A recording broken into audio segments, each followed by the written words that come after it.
E o nosso convidado para falar do assunto é o sociólogo e sheik do Centro Islâmico do Paraná, Rodrigo Rodrigues. Sheik, muito obrigado por nos atender aqui no podcast Contra a Regra. Boa tarde, eu que agradeço pela sua hospitalidade e saúdo a todos com a saudação do Islã, que é Assalamu Alaikum, que a paz esteja com todos. Obrigado. Sheik, começando pelo princípio, como a gente brinca até com os nossos entrevistados, a morte do emir do Kuwait, ela foi lamentada pela ONU, pelos Estados Unidos, pelo Irã, mostrando aí que era uma figura bastante respeitada. Mas aqui no Brasil, imagino que a gente não conheça muito quem foi o emir, né, e o significado dele para a cultura islâmica e também para a população do Kuwait. O que o senhor pode nos dizer sobre ele?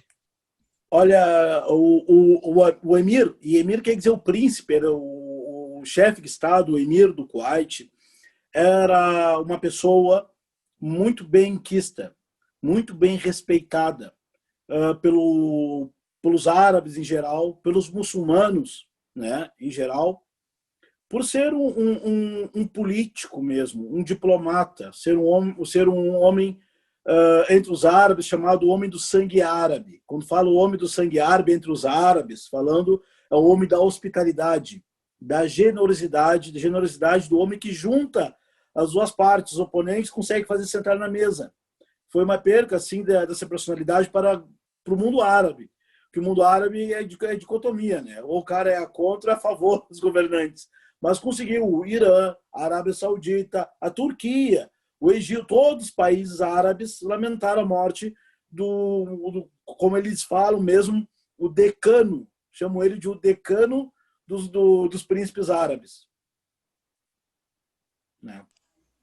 A gente viu a repercussão, né, Sheik, foi bastante grande mesmo, e aí muito se fala, né? Infelizmente, eu acho que quando chega aqui no Brasil, muito se fala depois que acaba morrendo, se discute bastante a importância de figuras como foi a do emir. E aí houve uma troca, né, no comando do Kuwait, e recentemente, até foi tema do nosso programa, houve um acordo considerado até histórico entre Israel, Emirados Árabes e Bahrein, que pode mexer muito naquela região. E agora, com essa mudança no Kuwait, a minha pergunta nem é muito sobre xadrez político, como a gente costuma falar, mas de como, o senhor que já foi para o Kuwait, como é essa relação do Kuwait com os israelenses? Porque a gente sabe que alguns outros países, que até têm são mais vistos na mídia, tem uma situação bem complicada, né, de acusações e tal. O Kuwait a gente não vê tanto na mídia. Existe também uma discussão grande entre quem vive no Kuwait com Israel, é em menor grau? O que você pode nos contar sobre isso?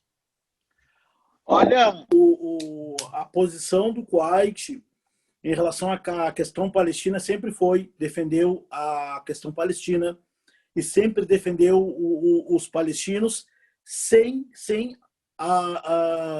criar conflito, né? Ou botar, vamos dizer assim, não vou botar lenha na fogueira, botar petróleo na fogueira, vamos dizer assim, no conflito israelo-palestino. O Kuwait é um país precursor na construção de hospitais, de escolas, pavimentar as ruas da Palestina, da parte ocupada.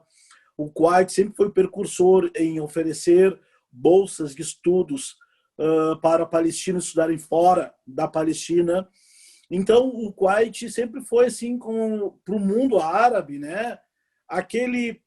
Parece aquele tiozão, né? Que está sempre dando apoio, sabe? Olha, cresça. O Kuwait sempre fez isso, sempre foi aquele país, mesmo geograficamente falando pequeno, relevância geográfica pequena, mas é um país do petróleo, do OPEP, e sempre deu apoio à causa palestina, e também não tem relações diplomáticas com Israel, né? Nunca também o Kuwait se pronunciou no sentido assim, uma política agressiva contra o Estado de Israel, mas ao contrário, foi sempre a favor dos palestinos e para a construção da sociedade, da comunidade palestina fora e dentro da Palestina. Vemos agora o acordo, esse acordo entre nós é um acordo já com Coringa já marcado, né, entre os Emirados Árabes e Israel.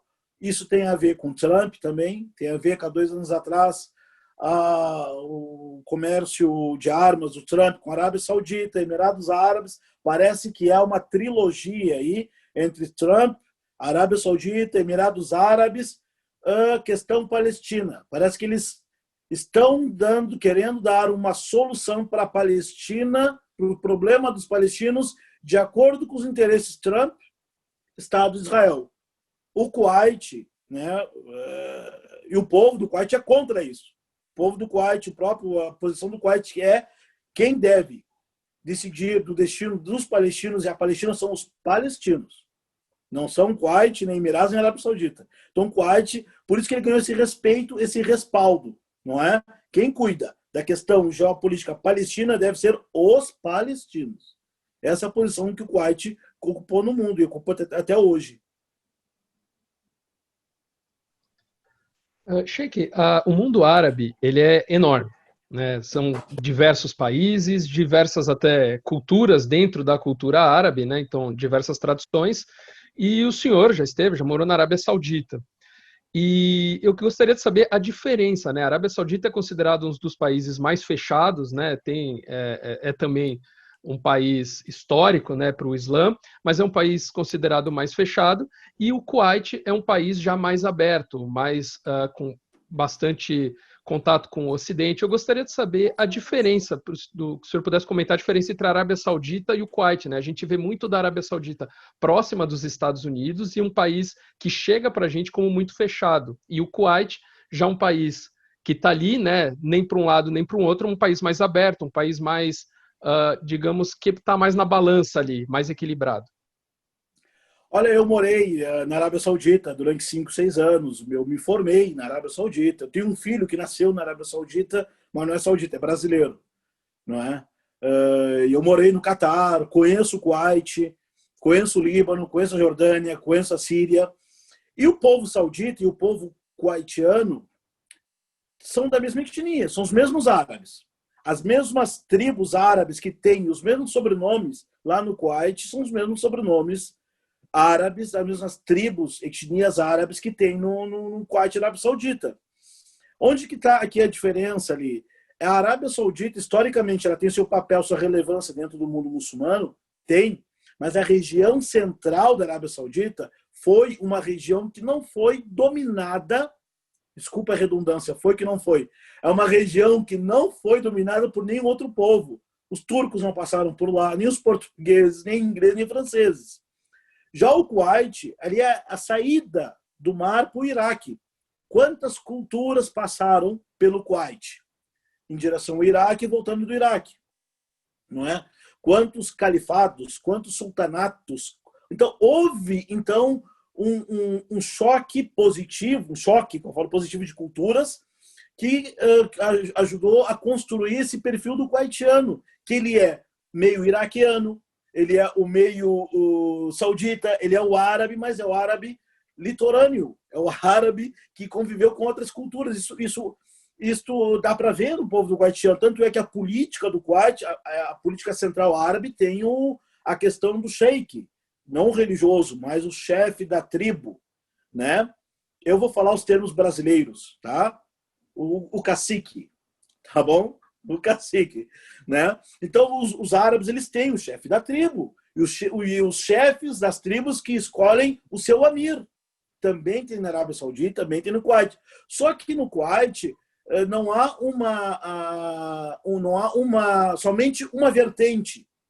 Existe no Kuwait xiitas, na Arábia Saudita também tem, né? Xiitas, sunitas, as correntes sunitas dentro no Iraque. Existe árabes, cristãos de origem kuwaitiana, né? Então, isso tudo ajudou para construir o Kuwait um país mais, como é que eu posso te dizer a palavra, escapou agora, não é mais aberto, eu quero dizer, mas mais multicultural. Apesar de ser todos árabes, a mesma comida, estão mais acostumados, historicamente, com outras culturas entrando e saindo. O Kuwait, por exemplo, politicamente falando, o Kuwait é uma monarquia constitucionalista. É uma monarquia que tem constituição. No Kuwait tem parlamento, tem eleição no Kuwait, tem o Partido Liberal, tem um partido islâmico, tem um partido da Irmandade Muçulmana, tem um partido... Enfim, há um sistema, assim, apesar de parecer pequeno, mas a sociedade do Kuwait é isto, né? E o Amir, então, ele que é o escolhido por todas as tribos árabes para dar ordem na casa, vamos dizer assim, e deixar como está, né? Esse é o papel do Amir, né? Esse é o papel do Amir. Então, a diferença do Kuwait, a sociedade é bem aberta. As primeiras revistas árabes saíram no Egito e no Kuwait, né? Isso tem a ver com a educação no Kuwait, que é um índice grande, elevado de educação no Kuwait. Os primeiros professores do Kuwait eram palestinos e egípcios. Tá? Década de 50, 60 ali, os primeiros professores no Kuwait eram pessoas do Egito e palestinos, professores que ajudaram a construção, vamos dizer assim, cultural, né? Cultura escrita, né? Estou falando no Kuwait, um país aberto. Eu tive, o ano passado, fiquei 2 semanas lá no Kuwait, né? Visitei a Embaixada do Brasil, fiz toda aquela média, né? Fui muito bem recebido, inclusive, né? Conheci muitos brasileiros morando no Kuwait, é um país aberto, que preserva a sua identidade religiosa islâmica. A maior parte dos kuwaitianos são conservadores, tá? Conservadores na cultura e na religião, mas é aquele conservadorismo pessoal, não é aquele conservadorismo que você tem que seguir o meu conservadorismo, como que acontece na Arábia Saudita que eu vivi, entendeu? Tem a diferença. Olha, esses são nossos valores, nossos princípios, nós somos assim. Você não é dos nossos, nosso convívio, nossa cultura, tudo bem. Então, por isso que o Kuwait é um país que, apesar de ser muito quente, mesmo quando eu falo quente, é quente, tá bom, gente? Você procura aqui no YouTube depois, fritar ovo na calçada do Kuwait. Os caras põem na frigideira, põem ovo e o ovo frita lá no Kuwait. Não quero entrar lá no verão. Apesar de tudo isso, esse cultura entrando e saindo através do Iraque, criou a sociedade do Kuwait de uma forma muito positiva, e por isso que o Kuwait é um país... Todo mundo fala do Kuwait, país árabe, todo mundo quer morar, não porque somente da questão financeira do país Golfo, mas porque lá a pessoa vive de boa. O Kuwait não cria caso com ninguém, e nem os kuwaitianos. Não.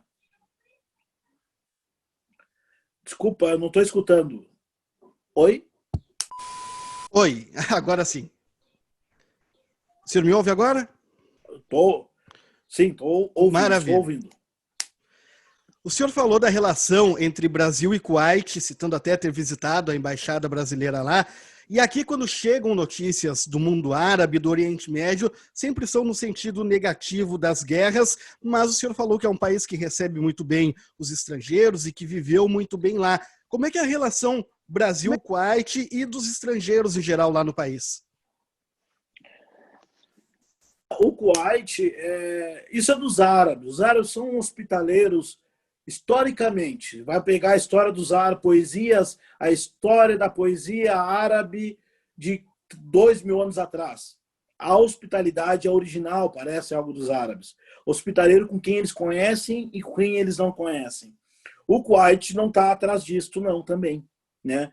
Infelizmente, nós sabemos pouco sobre o Kuwait. Infelizmente, sabemos pouco sobre o Kuwait. Sabemos que lá teve a Guerra do Golfo, e o Saddam Hussein invadiu. Sabemos também o que mais do Kuwait, que lá teve o petróleo e acabou, né? Mas o Kuwait é muito mais que isso, né? As relações comerciais com o Brasil e o Kuwait cada vez melhorando e crescendo cada vez mais.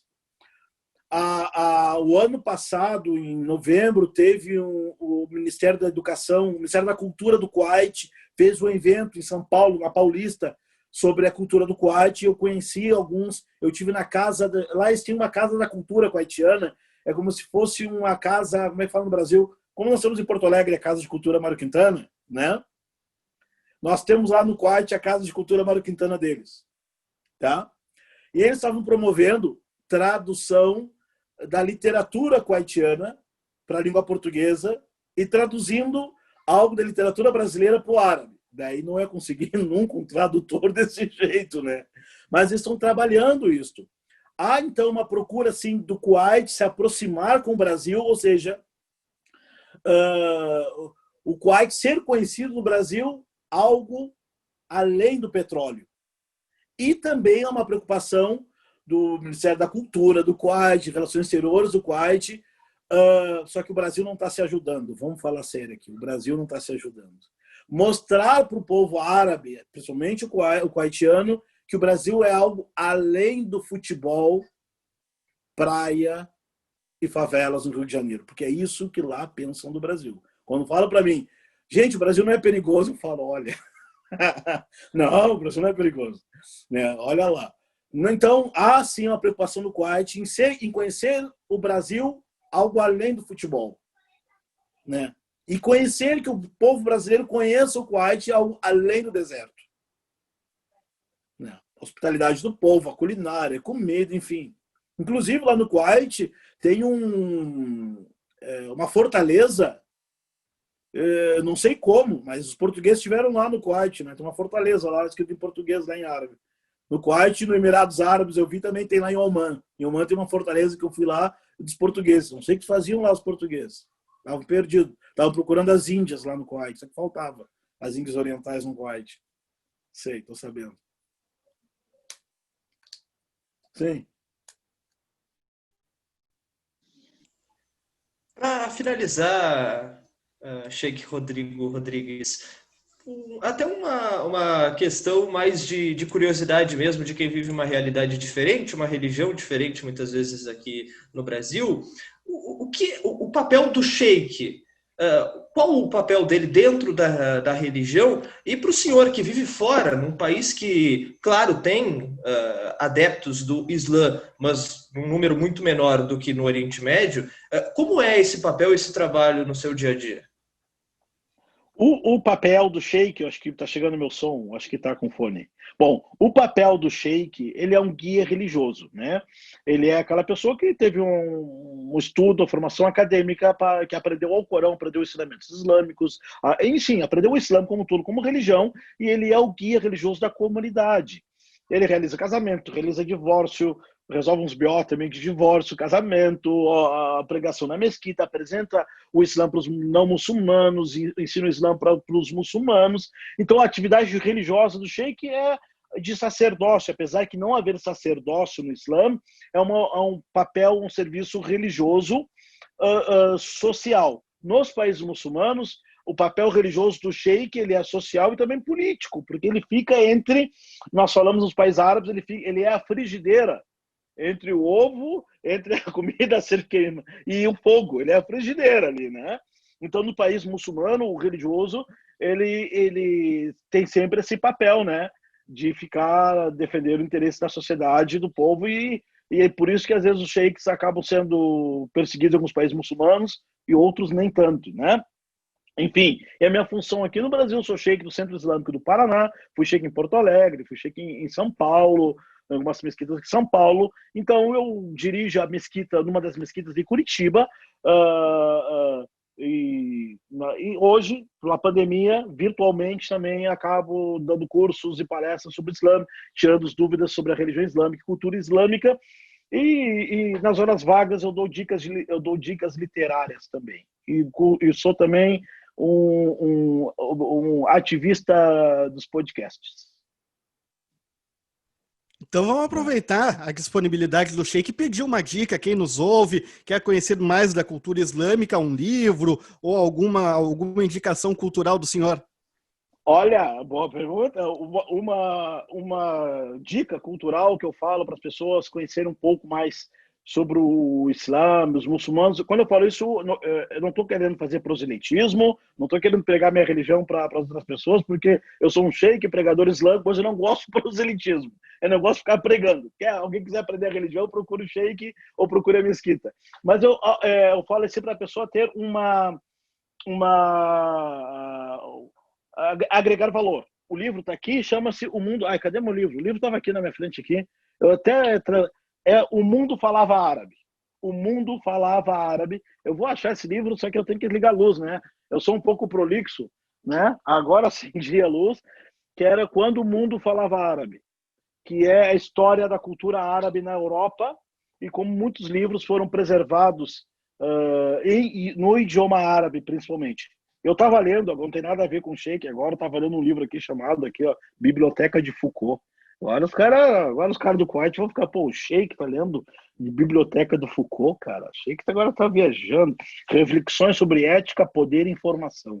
Do grande bibliotecário da Câmara, Christian Breiner. Biblioteca do Foucault. Não tem nada a ver com o Sheik, mas eu recomendo também a Biblioteca do Foucault e eu também O Mundo Falava Árabe. Né? Tá certo. Sheik Rodrigo Rodrigues, do Centro Islâmico do Paraná, muito obrigado pela conversa e até uma próxima, porque sempre temos muito a aprender. Até uma próxima, eu sou o podcast ativista. Eu defendo o podcast, eu defendo os podcasts aí, escuto, olha, passo mais dias escutando podcast do que escutando as pessoas na rua falando. Graças a Deus. E o de vocês também. Agradeço então, querido.